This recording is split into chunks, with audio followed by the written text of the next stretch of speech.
Hello, my name is Scott Arthur and I'm the councillor for Collington, Oxgangs and Fairmile Head. And I'm also the Labour Party's general election candidate for Edinburgh South West.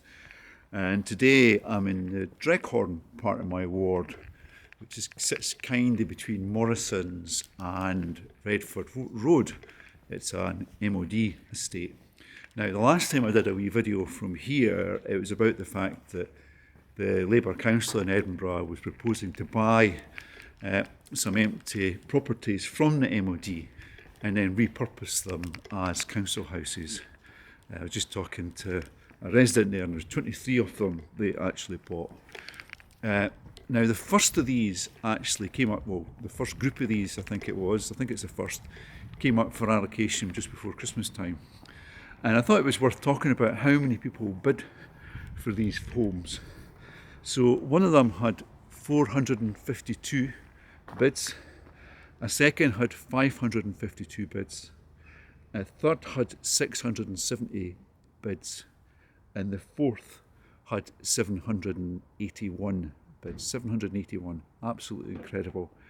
And obviously I'm not surprised that people want to come and live in my ward, because it is the best place in Edinburgh to live, but that level of demand for these homes is absolutely incredible, and I think it's a good example of what the housing crisis Edinburgh and the rest of Scotland is facing actually means when we have such demand.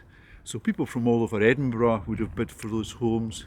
A lot of them living in my ward already, perhaps homeless, perhaps living in overcrowded situations, or perhaps living in temporary accommodation. So people in temporary accommodation, of course, they're just waiting for a permanent home, not being 100% sure about where it's going to be, what moving is going to mean for childcare, or even for their kids' education, in terms of what school they're going to. So if you're a mum or a dad in that situation, obviously it's really difficult. And when you're bidding for homes, when you're up against hundreds of people, it must be quite dispiriting that people don't really have any kind of trajectory in terms of when you are going to find somewhere permanent to live. So not easy. Of course, Edinburgh declared a housing emergency just before Christmas, and Glasgow followed suit quite quickly. So whilst Edinburgh is a Labour council, Glasgow is SNP. So I think it shows that the way councils are reacting to this isn't political, it's based on trying to meet the needs of the residents who live in these cities. Desperate times indeed. And of course last year, around 11 months ago, the SNP Green government decided to cut the housing budget in Scotland. And as they were doing so, Shelter, the housing charity, was outside saying that what they were doing was going to result in exactly the kind of pressures I've been talking about. And just before Christmas, the SNP government outlined what its budget proposals are for 24-25. Still feels odd getting the change of year. 24-25, and they're proposing a 26% cut in the housing budget. Absolutely incredible, and that's only going to make it things worse for people in my ward and right across Edinburgh who are looking for a place to live. So far from ideal. And it's a great example of how government in this country has to change and start meeting the needs of the people who live here.